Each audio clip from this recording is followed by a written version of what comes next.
welcome to today's session. It's the CoLab peer learning sessions.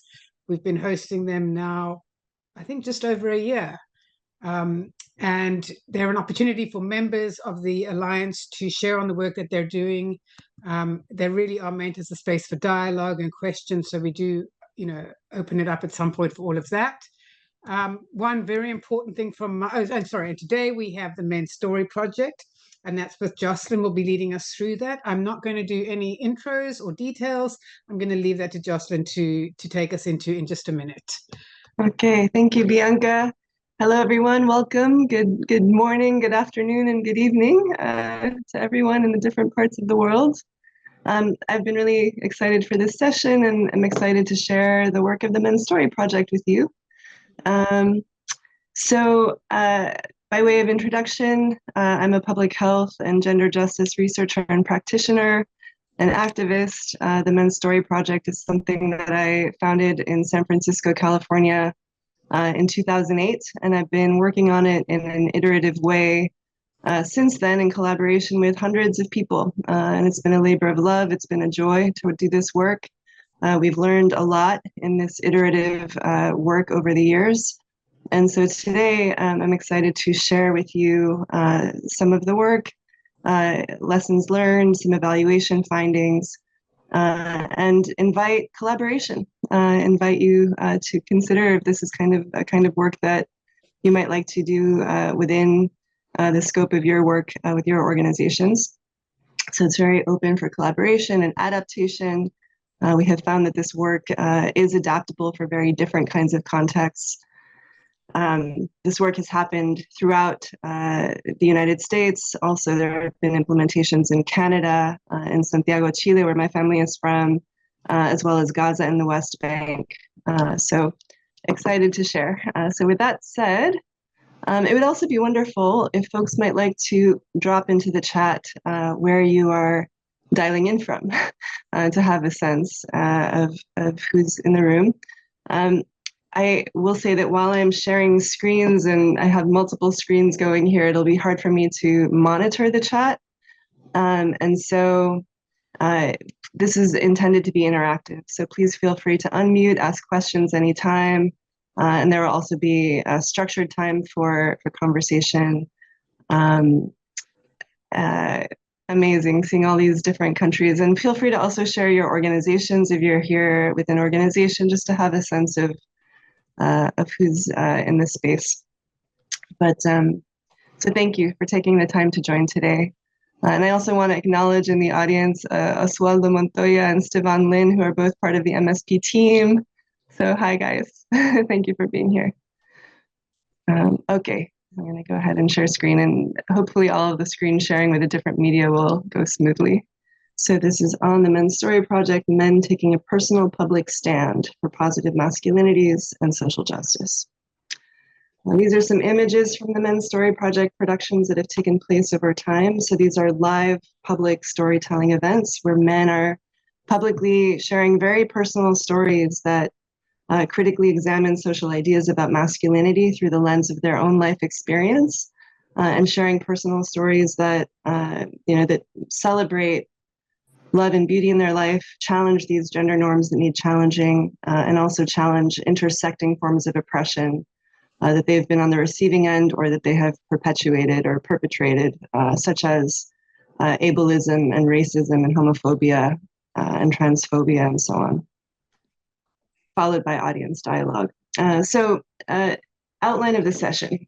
So I'm going to share an overview of the project overall, some evaluation findings. I'll share several sample videos to give you a sense of what this project has looked like. Lessons learned from practice, share some of the kinds of resources that we can offer to partnering groups, and then very open for discussion. But again, feel free to unmute and ask questions anytime.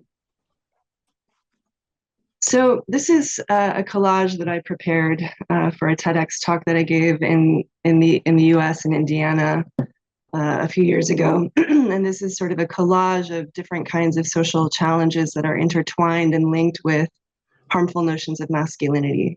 So just a visual of many of the kinds of problems that we're all familiar with a US focus in this case. But, so just to put it in a bit more of a verbal form, the Men's Story Project is grounded in public health and sociology and psychology research. This international body of research that has been growing exponentially over the years that basically show how gender norms and masculinity norms have profound impacts for health and equality and social justice for all people of all identities. And that men who espouse harmful or more rigid notions of masculinity are more likely to justify or enable or perpetrate different forms of violence against women, against other men, people of diverse gender identities. They're more likely to have homophobic or transphobic views, engage in sexually risky behaviors, less caregiving and housework, have gender inequitable views across the board. And then there's consequences also for men's own relationships and mental health. Men have been found to seek healthcare less and later than women. Men who espouse these dominant or hegemonic notions of masculinity are more likely to have depressive symptoms, substance abuse issues, suicidal ideation. Men in the United States have, I think right now it's 4 times the rate of completed suicides compared to women.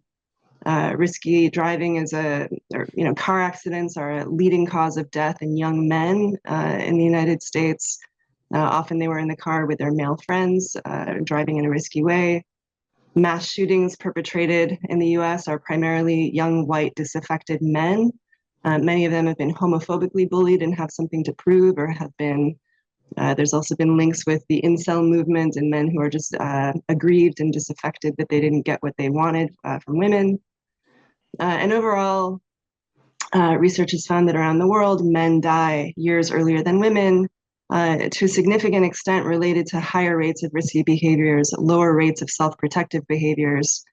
COVID also certainly had an impact, but the behavioral element is a big factor in this differential, as well as riskier jobs for men and so on. So overall, there's been since 2008, since the Men's Story Project started, and starting decades before, work to engage men for positive masculinities and gender justice has been growing. And there's so much incredible work happening now around the world. So there's a lot of good news in terms of programs that are having impacts. And I think we need more. We need ever more. And right now in this environment that we're in, where, for example, UN Women led the Gender Equality Attitudes Survey along with a number of companies, and Cantor, and found that men's attitudes are regressing, and with regard to gender equality and justifiability of domestic violence, for example. So we need more by way of public dialogue on masculinities. And I believe that based on the work that we've done and the evaluations that we've done, that we need men's own voices and stories in the space that are really taking that critical look at masculinities and helping us fish notice our own water. We all live in our own cultural milieu, and I think helping people take a critical look at the cultural water that we swim in, that we've normalized, is really important, so that these kinds of phrases of boys will be boys and that's just how men are will end, and we can really do more meaningful kinds of growing collectively. So with all of this kind of background in mind, I started the Men's Story Project back in 2008 as an activist. And it was because of the really overwhelming positive response that we were getting that I brought this project into my postdoctoral research fellowship at the UCSF, University of California, San Francisco Center for AIDS Prevention Studies, and really started learning in a more formal way about the field of research on men and masculinities, and developing the pedagogy to help this project be replicable, adaptable, scalable, and so on. So the Men's Story Project is a storytelling and community dialogue project. that brings critical dialogue on masculinities into public forums through men's own voices and stories. And the aim of this work is to strengthen attitudes, beliefs, behaviors, and norms that support healthy masculinities and gender justice through public storytelling events, which are typically local. They also have happened online, and we have found that they're doable online. So there are these public storytelling events that take place, which include community dialogue between the presenters and the audience. These events are filmed to create locally relevant media. So social media videos of each presenter's story. We've made 2 full-length documentary films just filming the live events. And those films have then been used on hundreds of college campuses and other educational settings as fodder for dialogue. So that media that's created can then be used as educational tools. It can be disseminated on social media and so on. So I should say by way of intro before playing, so this, I want to share with you a trailer from our first production. So this took place in 2008, and this is a trailer that we made that compiles little snippets from different stories that were shared, and it gives an example of what a production can feel like. So let me actually make the screen bigger. And even though this took place in 2008, I think these subjects are still quite contemporary, which is also why I'm sharing this with you here today. I love men.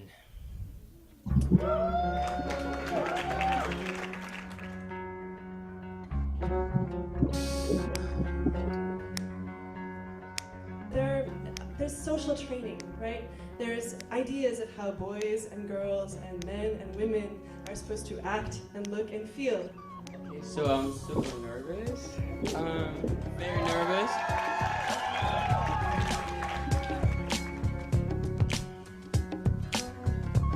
It's time to break the cycle, to stop the alcohol abuse, to stop the violence of my father and the violence of my father's father, of all the men in my family who had killed in the name of honor. Urinal or stall?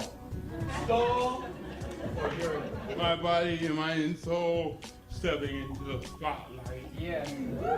I became hostage to an image of gender. Women good, men evil.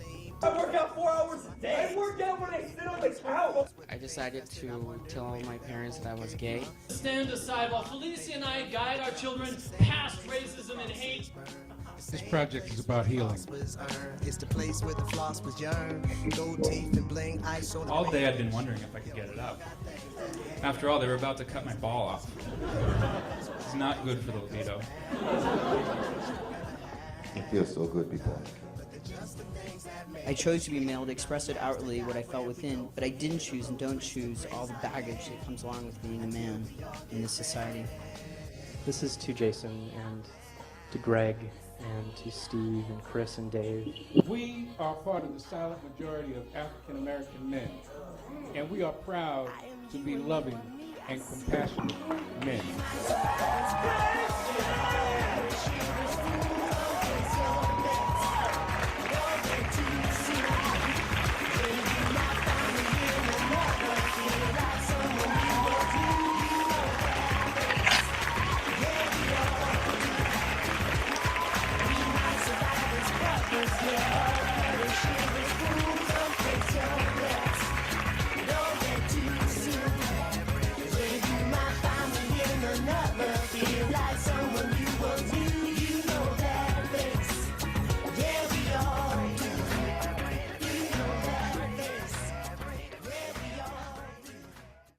Okay, so this is a trailer for our YouTube channel, which received a type of Emmy called the ShareCare Emmy for Excellence in Digital Health Media back in 2021. The Men's Story Project YouTube channel shares bold personal stories of men and masculine identifying folks from the US and around the world. We're reimagining masculinity, challenging biases and stereotypes, sharing our journeys of healing and change, and taking a stand for health and justice for all people. So that YouTube channel is a public resource. It has over 85 stories which you're all welcome to, to peruse and use as you'd like. Stories from men on very diverse subjects at the intersection of masculinities, health, and social justice.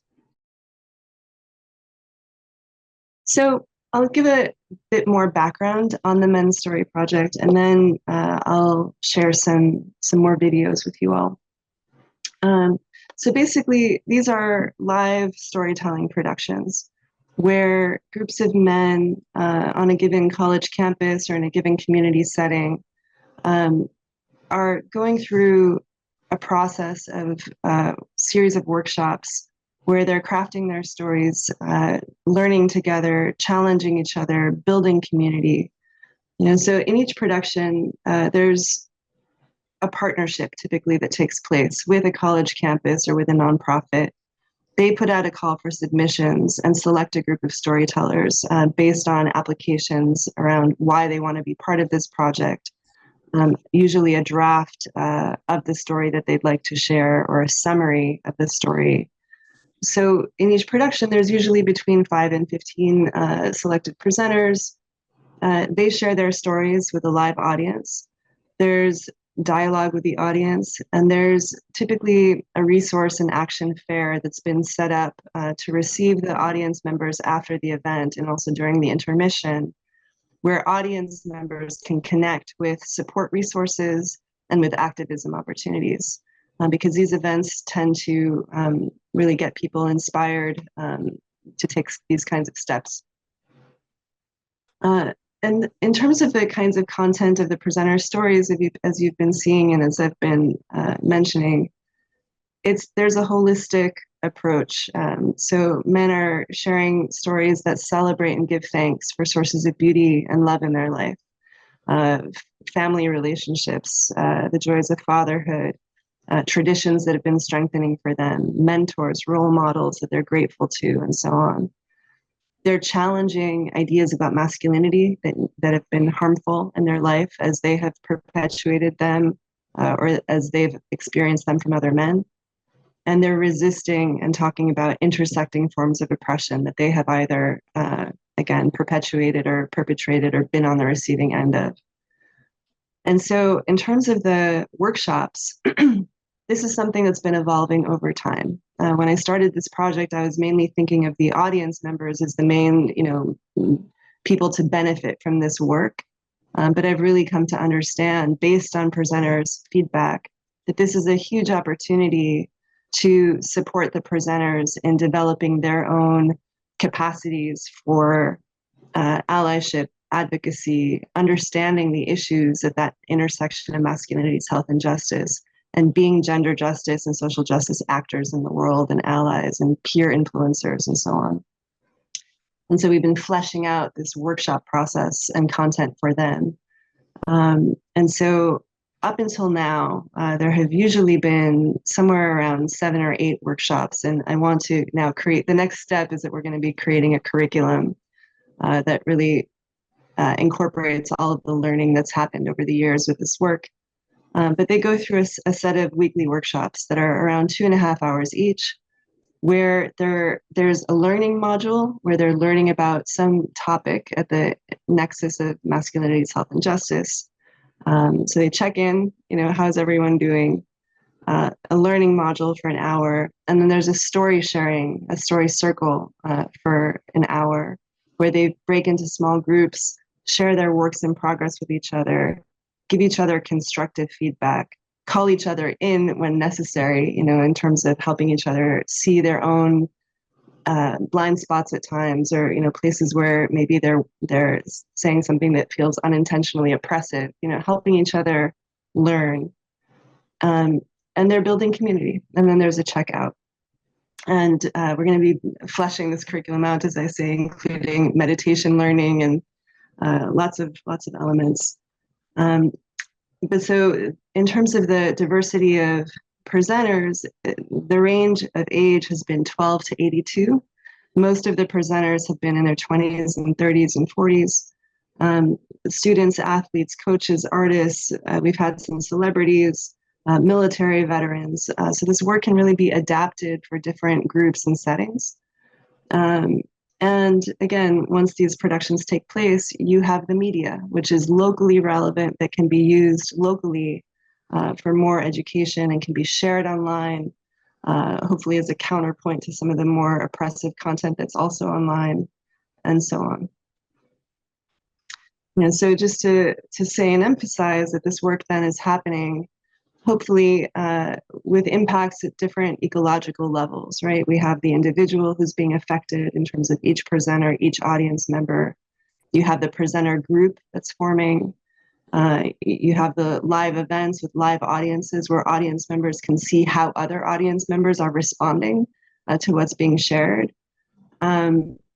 This project also, we have found that it stimulates a lot of dialogue between audience members talking about this content with their family members, with other members of their social networks, the person standing next to them in line, with their boss, their supervisor, their mentees, their dorm mates. It tends to be a catalyst for a lot of dialogue. And then the broader public, when the media is shared publicly, and this kind of work can also be done with the intention of helping people craft stories specifically for advocacy purposes, sharing about their own lives on issues that they want to advocate about to change structures and systems. In terms of the theoretical framework, just briefly, this project has a social constructionist perspective on gender, which of course is that gender norms and roles are socially constructed, and therefore they're changeable. If they're not working, we can work to transform attitudes and beliefs and practices and structures around gender norms. It's a gender transformative program, which means that it engages people in critically reflecting on gender norms and their impacts on people's health and well-being and different forms of equity and equality. It's guided by an intersectionality framework.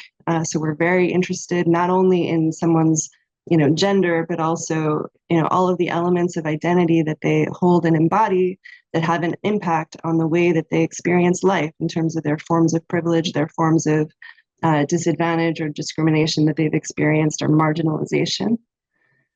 The work is guided by social cognitive theory, which looks at how do people learn from each other? How do we learn our attitudes, our behaviors, and looks at the importance of peer influence, the influence of role models, and seeing behaviors modeled gives us a sense of self-efficacy, belief or confidence that we can do the same thing. We'll talk about this more, but if somebody's sharing, for example, a story of change, for example, I used to be, abusive toward a partner, and then I got help, and I am not anymore. That's one of the most sensitive kinds of topics that this project has addressed, and I'm happy to share more on how. But really just understanding the journey that someone has been on, including the steps they took, how they dealt with obstacles along the way, how they persevered, the benefits that they're getting from that change. That really stands to give a person, a listener, a sense of confidence that they could do the same kind of, embark on a similar kind of journey. And then the audience response and the approval of that person on the stage who made that change is also an indicator to the person in the audience that, oh, maybe this is a kind of behavior that my community supports, right? So, and then diffusion of innovations is another model that looks at just how does an innovation enter a society or a community. And so in this case, the innovation of the Men's Story Project is men stepping up in a very personal way to share. And then the concept of a Men's Story Project production is also an innovation. And if there's a particular community or campus where this kind of work hasn't happened before, we have found that it's quite a notable thing, for an event to happen where a group of men are going to share in a very personal way, challenging norms. It's an unusual thing, but this kind of work can become normative, particularly if these productions start to happen on a regular basis on a college campus or in a community setting or with an NGO. It can become normalized, and that's, I think, a great thing. So briefly, just key premises of this work, that men are beautiful, full spectrum human beings, capable of the full range of human expression, that there isn't one true and correct notion of masculinity. It does not have to be defined, that social ideas about gender, as I mentioned, are taught, learned, and thus changeable. And if any of them are causing harm, we can thus work to challenge and transform them. And that we can all learn, heal, change, and grow. And that we're built for love and connection. And that's why I have these flowers that are oriented toward the sun, because I think that us as human beings have a sense of what love looks like and what health feels like and what equity can feel like. And I think that we're naturally wanting those things. That's my belief. So just really briefly, and then I'll get into sharing some videos. This is the work, some of the work of the project thus far. So there have been over 20 original productions with multiple sharings and showings. We've worked with universities.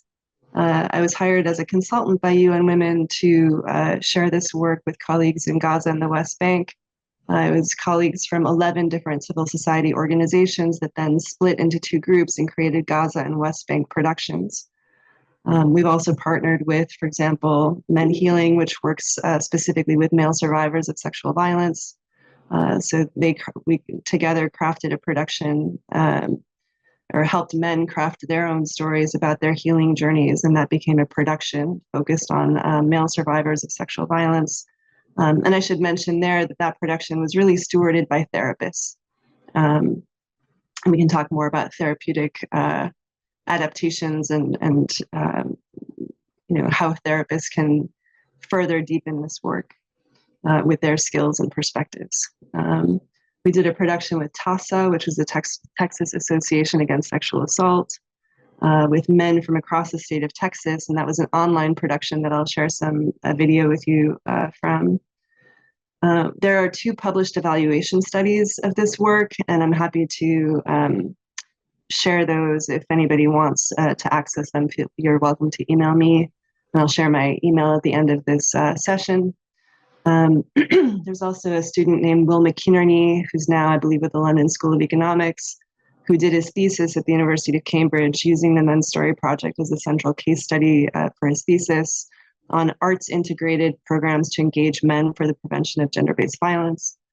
So this project is very open to partnering with, or just supporting researchers who want to be involved in evaluating this work or examining this work in any kind of way.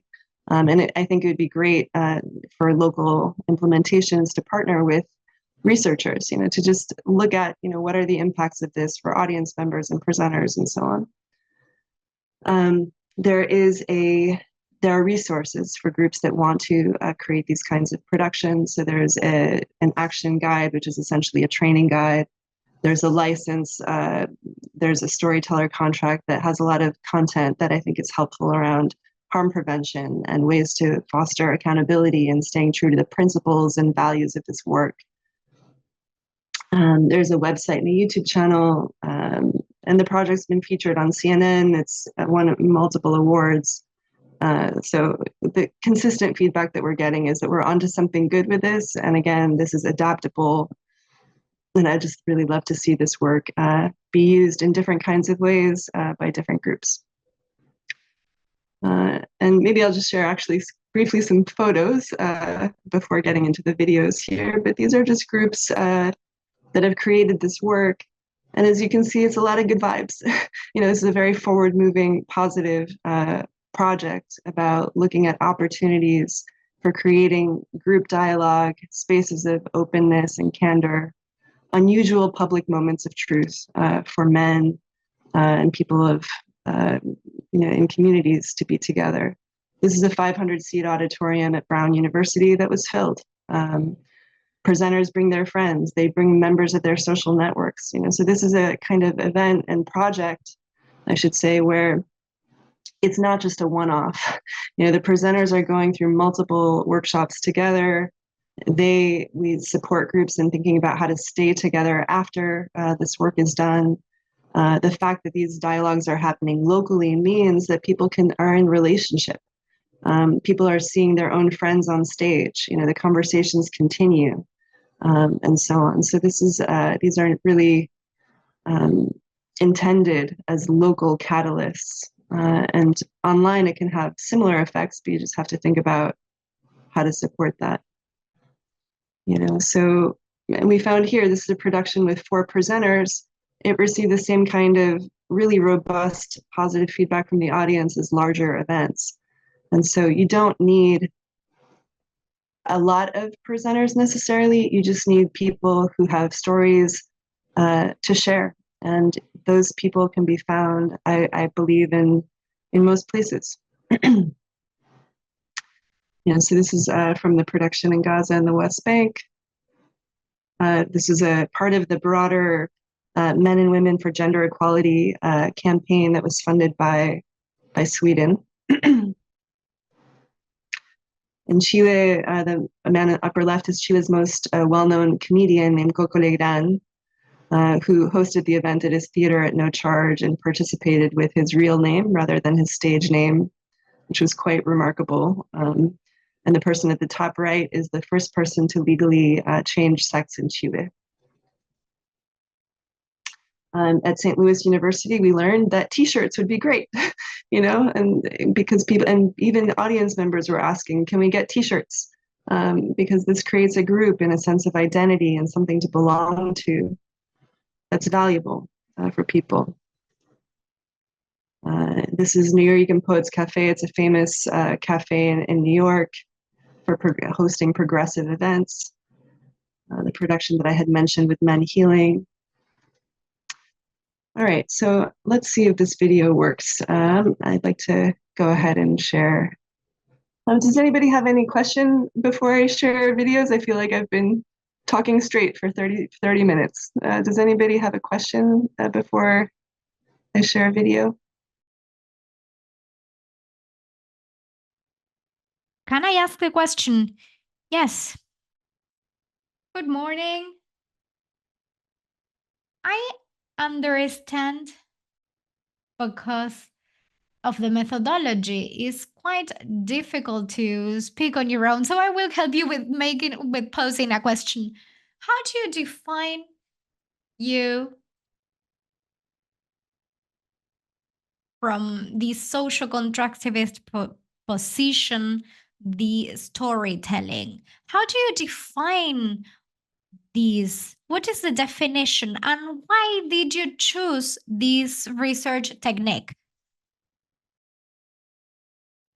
Well, in this project, sharing stories may take different forms, expressive forms, expression forms. It could be a narrative, it could be a poetry, it could be a testimony, a letter to a relative or to the loved one. It could be a dance.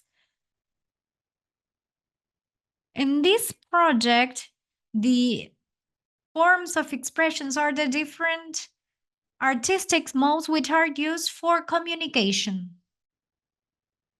As you see, my Spanish is not excellent, so I'm sorry for my creative Spanish, but the purpose of sharing stories is to communicate and to use art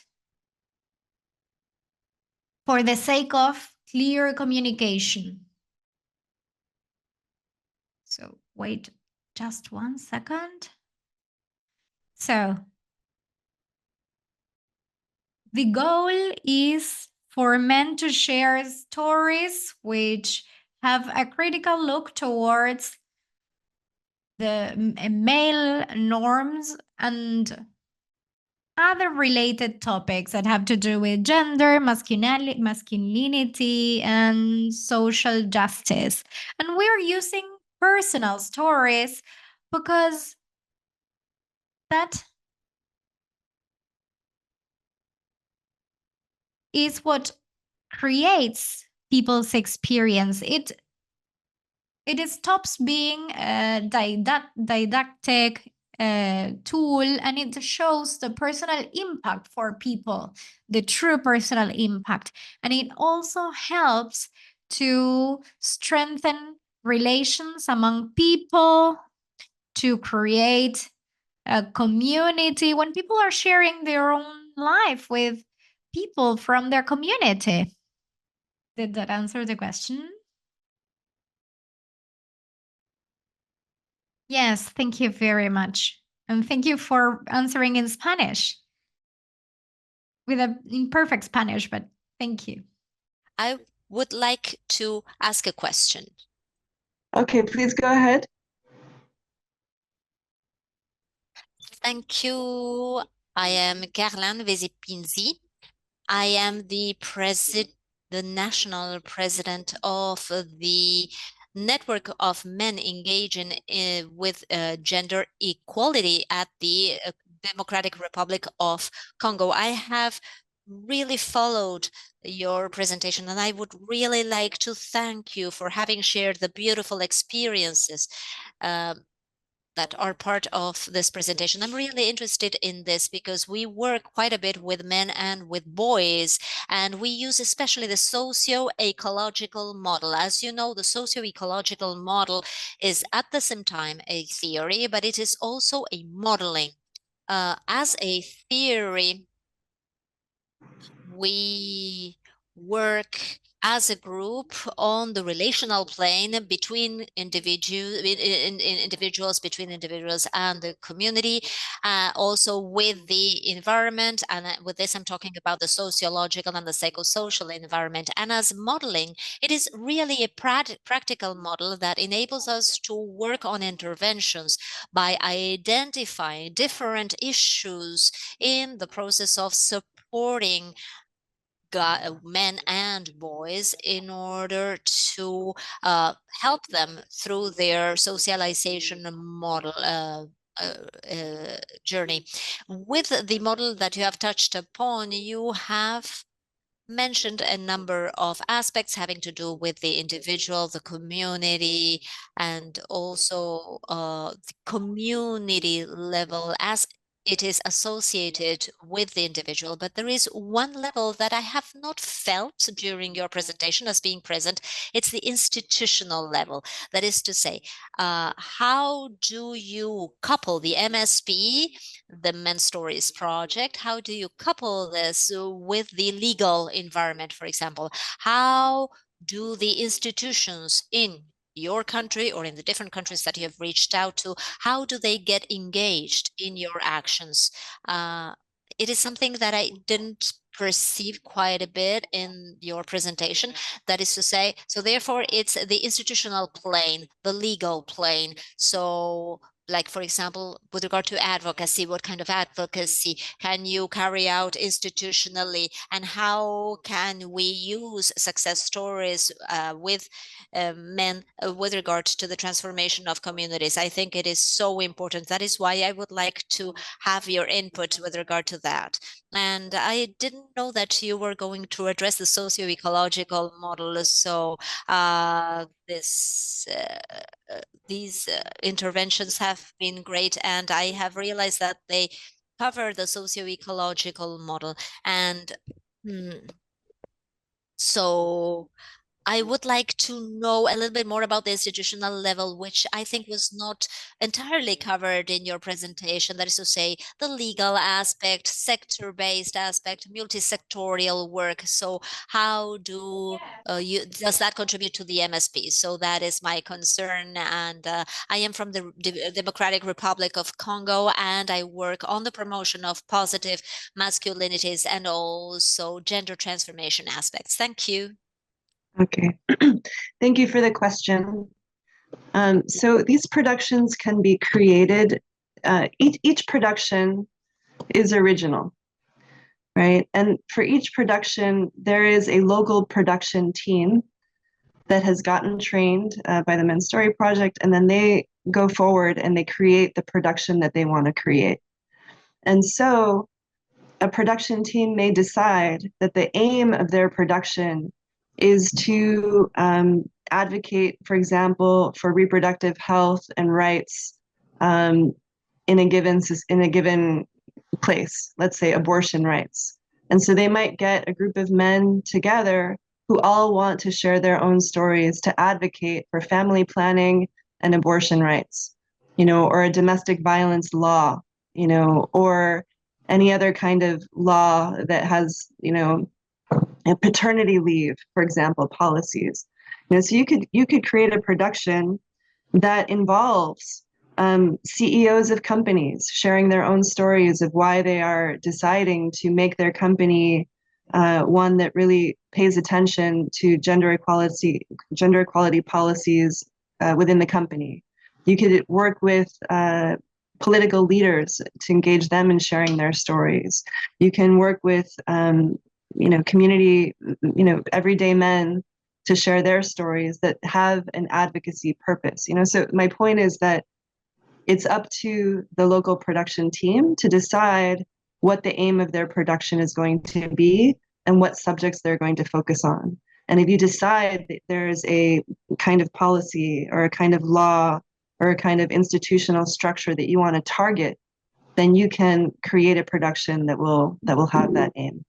And where people can share their personal stories that address that issue and explain why they're advocating for that particular law or policy. And that makes it personal. We've seen so many examples where videos and documentaries and films have an impact, and they affect lawmakers when they understand how a certain issue is really affecting people. And also, I think having men's voices advocating on issues that men have not often advocated on, such as sexual reproductive health and rights, abortion rights, family planning access, paternal leave, it would be incredible to have more men's voices advocating for these kinds of things. So thank you for that question, because that definitely brings forth another way in which this kind of work can be used. I'd like to share a couple of stories with you, and then we'll come back for more questions if that's all right. Just to give you more examples of what this work can look like. So now let's see if I can find them in our various screens here. So this is an example. Let's see here. Maybe let's see. I'm going to go ahead and share a story from Chile from a while ago that addresses LGBT issues and shows you somebody who's really challenging discriminatory culture in Chile. So this is somebody sharing a story in an environment where it's not illegal to be gay, but there's still a lot of homophobia. Buenas noches, soy Antonio y quiero compartir mi historia con ustedes. Nací en Buin, pero fui criado en Parral, zona centro-sur del país. Después de la repentina separación de mis padres, cuando yo apenas tenía...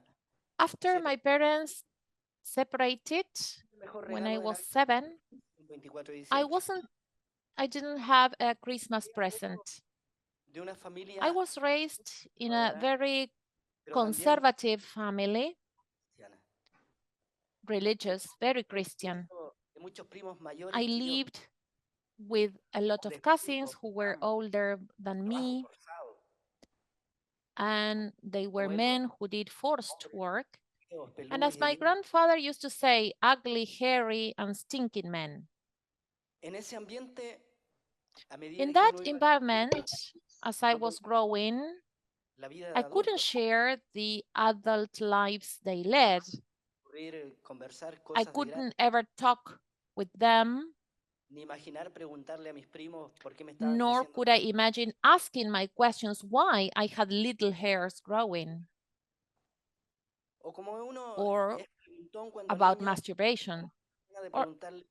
But when you're a child, you want to ask things. For example, where did you spend the night? Because if I did, the blows would come. So I grew accustomed to hearing things at school,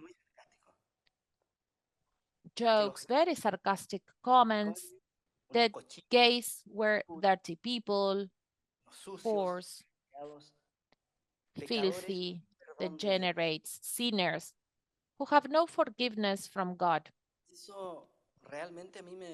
And that really frightened me. I felt that I would end up alone because at the age of 15, I knew that the sense of attraction to men was arising. And at that time, to silence the jokes and comments, it occurred to me something. So I started to grease my... I managed to get 3 girlfriends, but they lasted very little time. I remember we were on the farm harvesting wheat in the summer, and one of these girls, the last one, said, "Antonio, let's go behind that trees." "What for?" I asked. "Well, let's go." I went. I pretended to be very male. I had to demonstrate that I was a man. And something happened to me that I will never forget. The boy had fallen asleep, and he didn't want to function. And she commented that to everyone. And one of the something I remember is when during the dictatorship, there were some comments to us about food, and especially speaking about the bags with sweets. And I began to realize that they were good men, men of God, who helped people. I began to work for the Catholic Church since very young, and I remember I was a member of the choir. I sang. I worked at the jail of Parral for 3 years as a volunteer. And I have heard more than one priest say, without that men who lived in some religious institution or joint. And when I was 27 years old, I sought a change. I didn't seek to join the church to hide me, to hide. I entered the church to feel better because I was tired of all that mockery. When I crossed to Argentina, I was fascinated. I was a missionary with habits, with my clothes, with a beard for 6 or 7 years. I did some social work with those who needed the most. And I lived by the 3 premises of the church. I lived in poverty. As to obedience, but as a child you learned to be obedient. But the one that was the toughest to me was the chastity vow. And I lived like that for 3 years. And during my 4th year in Argentina, I began to meet people, to visit cyber cafes. And I knew I couldn't fight it. The cross I was wearing was too big for me. But I was also afraid to confront what was beyond my robe, the normal world. In those days, I met a man in a chat room. I met another on the street, but they were never people with whom I worked. They were always strangers. And one time encounter, and I would never see them again. One day, traveling to Tucumán on one of my pastoral tasks, I met Daniel on the bus. Daniel was teaching in that city, and he had to travel once a month, and as I did, to that province. We began to have a relationship and coordinated our trips to see each other. But then we started to see each other in Córdoba. We visited each other. I learned to cook for him. We had dinner together. We were very happy. We laughed. And many times we cried. For me, Daniel was a super important man in my life. I was living in parallel worlds. I was a missionary and at the same time, a gay missionary. Daniel began to incite me and invite me to leave what I was doing so as to confront life, to lift my gaze, to take flight. At the age of 34, only then did I give myself the opportunity to fall in love. Daniel, at 34 years of age, made me experience love without fears, without prejudice, without being afraid.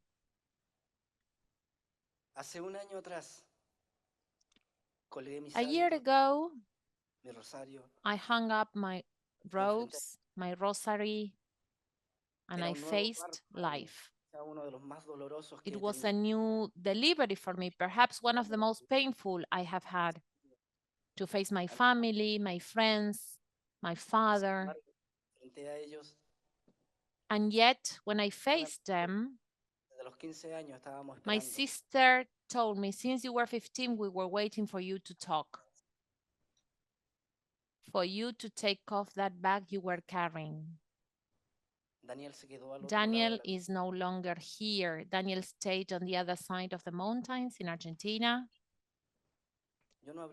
And if it hadn't been for him, I wouldn't have taken flight. I wouldn't have put on the wings that I have on my back to fly day to day. I wouldn't have been able to take a step forward. Look at the world with other eyes and share my truth, which is this one. I'm gay and I am happy. Thank you very much.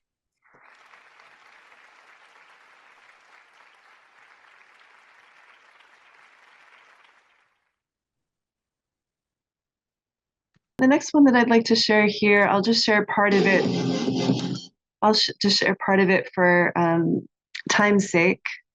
This is from the US, from St. Louis, and this has to do with addiction to pornography. And this is a university setting with about 300 people in the audience. A young man had the courage to share about his journey getting help with porn addiction. So let's see here. I'm going to go ahead and share screen again. Remember all the structure that I had at home? It was gone. Now I had complete freedom and agency to decide how to spend my time. And with a laptop, internet, and autonomy, the result was inevitable. Pornography became a daily thing, and not just for sexual release. I craved the control that it gave me. In a sense, I felt connected to the women on the screen. It was providing me with a false sense of intimacy. And with the power of the internet, I could satisfy this feeling over and over and over again. I didn't realize how this constant binging was forming my view of sex and warping my view of women. Instead of valuing women like I was taught by my parents, porn began to make me see women as objects, as means to an end, as being solely made for my pleasure. Things continued on like this throughout my freshman year, and I continued to use porn to cope with the daily stresses of college, and fell further and further down the rabbit hole. And then I met the woman that eventually would become my wife. I believe in every person's life, there are people that come along and open up your eyes to things about yourself that for some reason you can't see on your own. For me, Jordan was that person. Jordan and I started dating my sophomore year, and it became evident early on that this would be the woman that I would spend the rest of my life with. Beautiful story, right?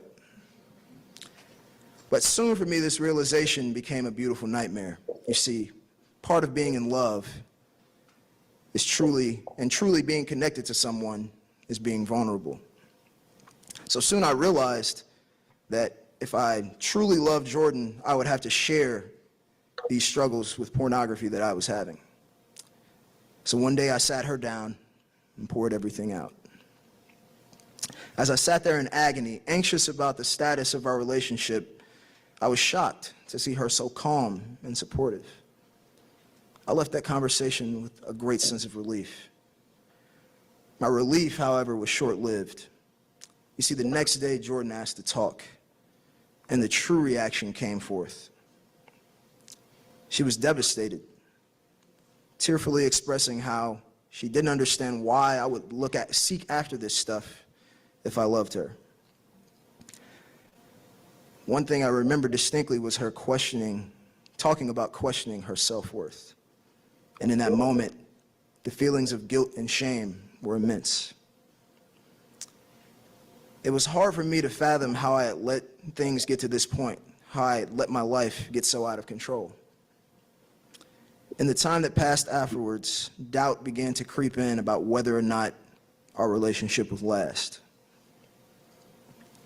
In 3 days, Jordan and I will have been married for 9 months.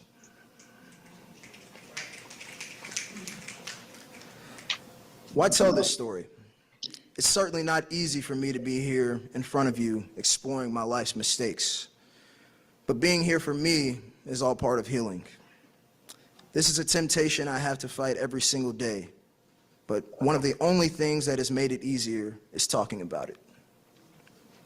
I'm not sure why masculinity is equated to keeping our issues, our fears, our insecurities inside in order to keep up a facade that everything is okay when it's not. It's okay to not be okay. I still have my struggles with pornography, but I'm in a much better place since I admitted that I had a problem. I started talking with a therapist. I got involved with other men and women who had the same problem. And most importantly, I found people to help me stay accountable and encourage me to talk through my pain as opposed to turning to pornography. In a sense, I feel like God has granted me a second chance at life. I'm not perfect, but I know with His help, I can change. As I have been in recovery, I have been discovering how much time I have lost. But at the same time, I've discovered healthier habits to replace the illusion of fulfillment that I found in porn. I started taking piano lessons. I joined a boxing gym. I stepped completely out of my comfort zone and took a storytelling class and performed it in a venue similar to this. And the result is that I have found happiness I never knew I could find. Most of all, I discovered my lack of emotional literacy due to porn. Instead of turning to that when I'm in stress or in pain, I'm learning to sit in that pain and make others aware of when I'm not okay. The results have been astounding. I'm discovering feelings and emotions that I didn't even know I had. I'm still on the road to recovery, and truthfully, I understand this is a lifelong journey. I know it won't be easy, but I love the person I'm becoming, and I look forward to the journey ahead. Thank you.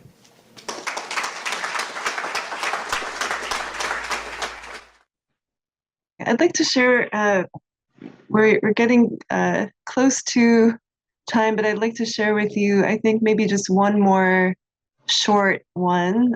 This will be a trailer from the Chilean production of the Men's Story Project that took place back in 2010, but I think it's, again, still feels pertinent to today. And the person that initiates the trailer at the outset is Coco Legrand, the comedian from Chile, who has a bit of a gruff style, but anyway, just sharing that for context here. So one moment. So this just speaks again to the adaptability of this project and the ways that it can happen in different settings.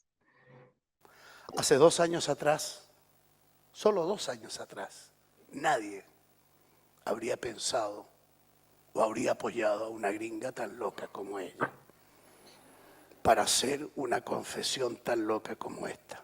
Nadie. Pero así es, cambió todo.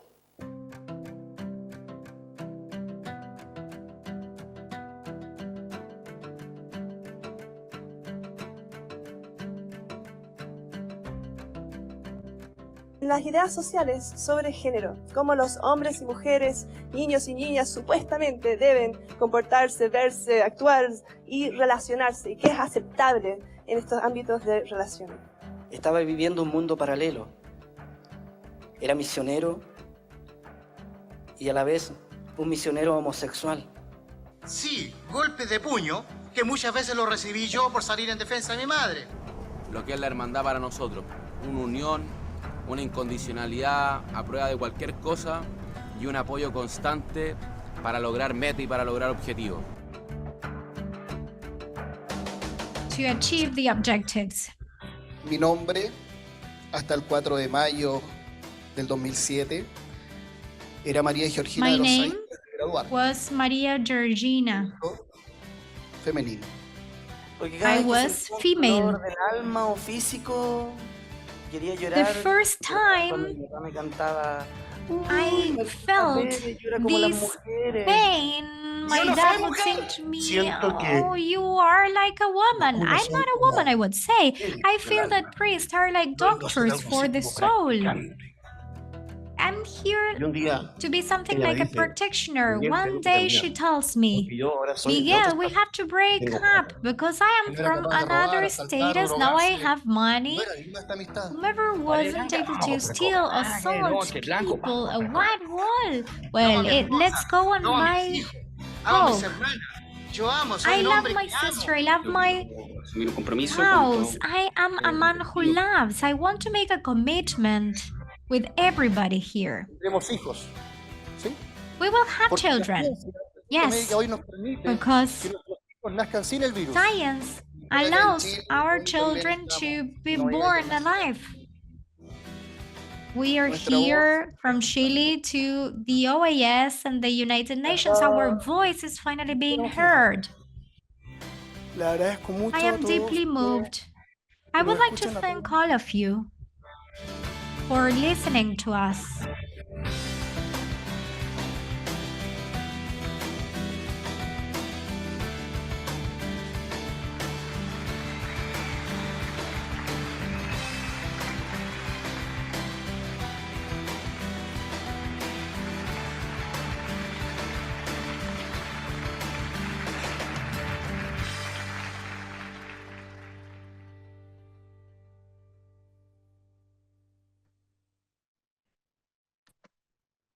Okay, there's a lot more to share, but I think I'll stop there for the sake of time. And yeah, overall, maybe I'll just go back to slides here for one more moment, and then we'll get into the Q&A and the dialogue. So let's see here. So there's a lot of pedagogy that goes into this work. And for colleagues who are interested, I'm happy to share a lot more in future webinars on the pedagogy of how we support presenters in crafting their stories. But I'll just highlight here that as we coach presenters and support them in the crafting, if somebody's sharing a personal story of change, we really help them think about how they want to share with the audience, how and why they decided to make a change. For example, the young man who got help for porn addiction, how and why did he decide to seek help? How have you navigated challenges along the way? Where are you now, given the change that you made? What are the benefits of the change that you've experienced? And what are your next steps and your goals? And what commitments do you have for the future? And that, again, helps audience members understand the change and also how you did it, and gain a sense of understanding and a sense that they could potentially do something similar. And in terms of the rationale for choosing storytelling that are true and emotional, there's pedagogy there as well, and research to show that when people share personal stories that are emotional and vivid, it can transport the listener into the lived experience of the other person and help to evoke emotion and empathy and a sense of common ground, and get around the judgmental kind of defensive response that might come up if I just got up on a stage and said, don't be homophobic, it's bad to be violent against women, or whatever. If somebody shares a personal story, we can't disagree with that other person's life experience, or it's much harder to do that, right? And with local live storytelling, as I was mentioning before, that's where we have the local relevance, ongoing opportunities for ongoing dialogue between people on stage and people in the audience. There's accountability then for the presenters to stay true to what they've shared publicly and the commitments that they've shared. It can affect people's perception of the social norms in that setting, particularly if these kinds of events and dialogues are happening on an ongoing basis. And also, of course, this can be integrated with other work engaging men for positive masculinities. I think I will skip too much discussion of the study findings, but there are 2 journal articles that are publicly available, and I'm also happy to share them with colleagues if you would like. Just let me know. But basically, we found in these 2 research studies positive impacts of this work, both for audience members and presenters. And these were qualitative studies. So for presenters, we found that they said that they had a sense of pride and empowerment and hope and healing from having been part of this work. They really valued the group experience. And they also learned, and they also, about masculinities, gained a sense of healing, a sense of new meaning in terms of understanding their own life experiences in different new ways, getting a sense of feeling glad that sharing some of their painful experiences could help other people. And many of them increased their own engagement in gender justice activism, starting a men's collective, sharing their stories in more venues. We had some men who, there's one man, for example, who wrote a full-length book, actually 2 men who wrote memoirs. One of them then went on a book tour talking about the issue of domestic violence because he had grown up witnessing that in his own home. I think I am sharing evaluation findings, so thanks for bearing with me here. With the audience, also greater understanding of masculinities as socially constructed, a sense of affirmation, realizing that they're not alone in experiences that they've had, a sense of para-friendship, viewing the presenters as role models and as friends of a sort. Noticing and reevaluating their own prejudices and stereotypes on the basis of having heard these stories from men very different from themselves, and intention to stop policing gender, in other words, making fun of people for not fitting in with dominant gender norms, inspiration to share their own stories, and then countless hours of discussion with members of their social networks, as I mentioned. These are just some audience feedback that we've received over the years. Every production is evaluated. We have audience feedback forms distributed to all audience members. So I laughed, cried, and rethought my own prejudices. It was life-altering. And all of these slides, I think, will be shared as well. So, opened my eyes to the healing process and allowed me to see the steps others have taken toward healing. So again, that role modeling and the explanation of the journey is important. It's time for men to be able to publicly express their humanity for everyone's healing. So I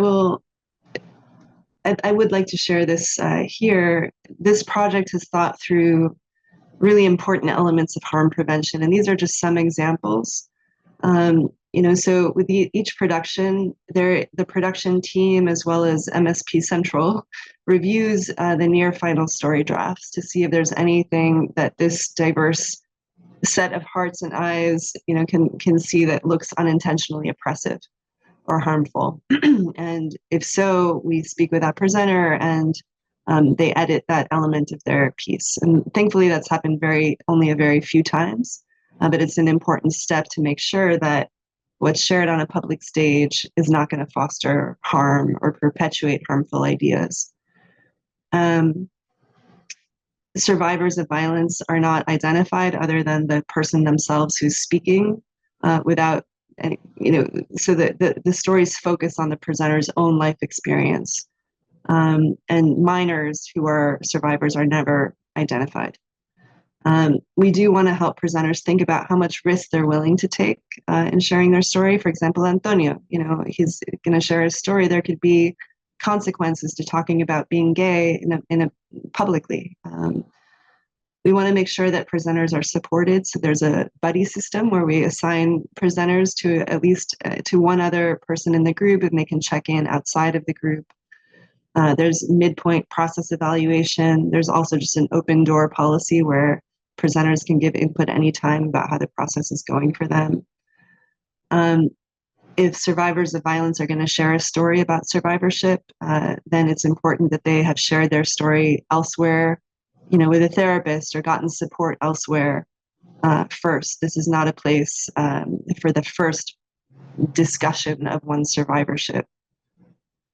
And then for audience members, if violence is going to be discussed, they're told in advance. The stories, we encourage presenters to not share graphic descriptions of violence in their stories. And each live event and online event has a counselor present. A list of support resources is shared. The resource fair has local support resources. And just insights from practice briefly. This is deeply relational work. Having trained facilitators is essential to be able to support the presenters in sharing and crafting their stories in meaningful ways. And we have found that this is really about building capacity for activism and peer leadership amongst the storytellers themselves. And it's a movement building program, ultimately, because we're fostering the development and supporting the development of a new social group, fostering new collaborations amongst co-sponsoring organizations, and building people's capacities for further activism. I'll just skip to the last here, just to say that this project is very open to collaboration. So there's lots of ways that this work can be adapted. And I'm very happy to brainstorm with groups about ways to adapt and use storytelling work for different kinds of purposes to advance gender justice in your setting. And so this is from one of our presenters, and a quote from the project that storytelling is for preserving and passing on traditions, challenging and transforming traditions, and creating new traditions. And this is my contact info. So with that said, I'm about to stop the share here. Let's see. All right. Very glad to receive questions or comments. Okay, Wesley, please go ahead. Thank you so much, Jocelyn, and thank you, Men Engage, for organizing this event. Jocelyn, I like the work is complex and it's a lot to consume in an hour and a half. So congratulations on such a big project. My work itself is on looking at Black, gay, trans men in Canada and the Caribbean around masculinities. And so it's work I'm doing from the standpoint of race and Blackness. So my comments has to do with with terms that I've been hearing quite a bit used, but not being critiqued enough. And these are terms such as toxic masculinity, positive masculinity, unhealthy masculinity. And I throw these terms out to say that I think we need to be cautious from a decolonizing of masculinity perspective, that these terms, when we hear toxic, what's the opposite of toxic? Well, one is not toxic. Positive, one is unhealthy. One is negative. Healthy, one is unhealthy. These terms sets up masculinities as good and bad. And the objective of addressing gender violence is not to create a good and bad dichotomy, but rather to intervene in ways that address agency and the men's agencies as starting points for understanding their lived understanding of masculinities. So I am nervous and I'm cautious with terms such as toxic, positive, healthy, etc., because what they have the larger implications of doing is setting up a division rather than engaging in a reproduction of what pain, how we can do this work intersectionally. Secondly, the question of intersectionality. If intersectionality is a mode of analysis, and if we employ intersectionality as a mode of analysis to do this work, then there's no sum greater total. And if there's no sum greater total of oppression, then we cannot speak about positive, healthy, toxic masculinities. We need to talk about, if it's gender violence we are talking about, we need to name it. But the minute we start changing these terms without men first understanding the very basic idea of masculinity as a prison or masculinity as a problem, and we start introducing these other terms, I think very much like EDI work, we're going to lose the battle on trying to address this work. And my last point is decolonizing sexuality and decolonizing gender. We must decolonize in order to do this work, because decolonizing sets out a new way of having the conversation. So when you say the work is adaptable, I would like you to think about how is the work adaptable from a race and decolonizing perspective, because we cannot focus on changing the terms of the conversation if we do not understand the content and its applicability to different regions. So I thank you for the work, and I said, whatever way I can contribute, I'm more than willing to help in contributing, but I want us to be careful we don't reproduce Western imperialist binary notions of good and bad in doing this work. Yeah, thank you, Wesley. Yeah, and personally, I don't use the word toxic, the phrase toxic masculinity at all when talking about this. I come up from a public health background, and insofar as notions of masculinity have a concrete impact on people's health, I've used the term healthy masculinities. In this presentation, I used positive just because I know that word has been used more often and there's debate, but I hear you, and this project is led locally by local teams. So, the learning content, the dialogues are all led by local facilitators.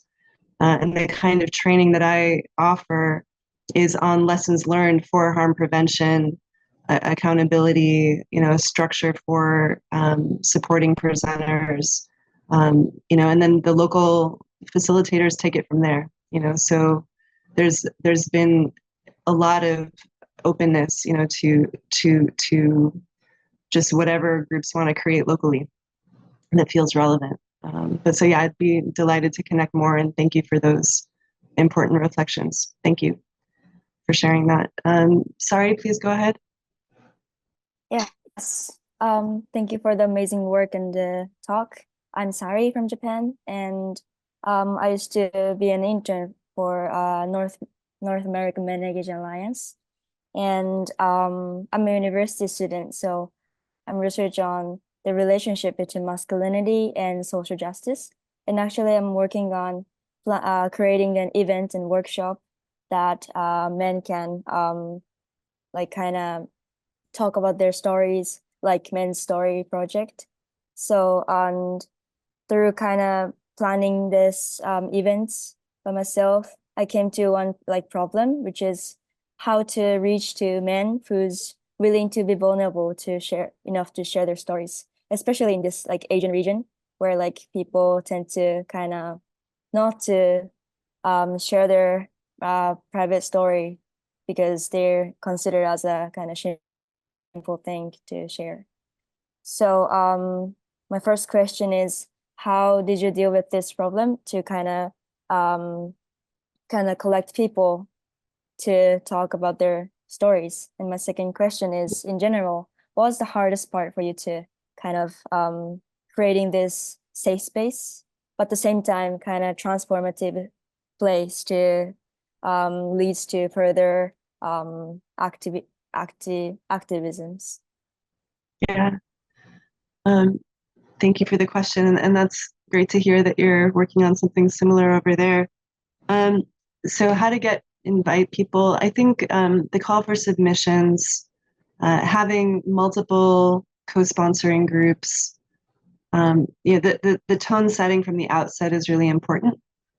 So, when we work with local partners, the local production group, and they might be associated with on a college campus, particular campus offices, like the Gender Resource Office or Sexual Violence Prevention and Response Office or Multicultural and Diversity Office. They, or organizations, like they come together. And so there's a clear set of co-sponsors, who's putting this together. That gives people some trust and context from the outset. And then the content of the call for submissions that says, what this project is about. We're here to create, foster open, candid public dialogue on these subjects. It helps people see. And then also knowing that this project has happened elsewhere helps people have a feeling that they're part of a broader movement, if you will, of men in different places around the world that are doing this work. And that's very powerful. And knowing that this work elsewhere has been really well received, also it helps people feel emboldened.